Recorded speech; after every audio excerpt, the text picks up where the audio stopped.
There was a packed public hearing of the U.S. Senate Judiciary Committee today, and Rand Paul said some great things about drug policy. Quote, "If I told you that 1 out of 3 African American males is forbidden by law from voting, you might think I was talking about Jim Crow 50 years ago. Yet today, 1/3 of African American males are still prevented from voting because of the war on drugs." Now, this is one of those issues where the Libertarians are not only as good as the Democrats, they're better than the Democrats. I think Rand Paul is better on issues of foreign policy and war. I think he's better on social policy and drug policy and things of that nature. And this is showing it right here. He continues, quote, "The majority of illegal drug users and dealers nationwide are white. But 3/4 of all people in prison for drug offenses are African American or Latino." In other words, what he's saying is, hey, jackass, the statistics show that this is racist, that the drug war is racist. I love how people always debate things, political issues, and oftentimes they will debate things that aren't debatable because we have the numbers. Numbers don't lie, right? And what this shows you is that there's a disproportionate arrests for blacks and Latinos compared to white people when it comes to drug use. Now, some people like Bill O'Reilly who say, well, that's because they use drugs more. But that's not true. Did you not hear the first part of what he said? The majority of illegal drug users and dealers nationwide are white. Black people, I remember I read the study not even a month and a half ago.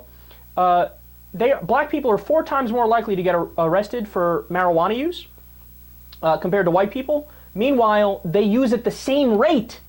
They use at the same rate, but they're arrested 4 times more often. Now, I'm not saying that's nefarious, like cops sit around twisting their evil mustaches in smoke-filled back rooms going, let's bring down the African-American community. But oftentimes, there are implicit biases and prejudices that perpetuate through time. So, some white cop in my hometown might not even realize that he's being discriminatory, and he's looking for people in a part of town that might have a lower income, for example, and those are the people he goes after. Here's who they're not going after. The people who live on the more expensive side of town who work on Wall Street. What, is he going to do a search of that guy? So there are implicit biases in the system. And then he also says, quote, "I know a guy about my age in Kentucky who grew marijuana plants in his apartment closet in college.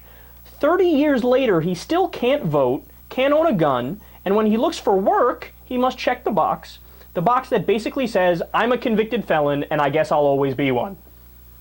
Look, man, that's so true. How many different people are we treating as second-class citizens just because they engaged in taking a substance that wasn't sanctioned by the state?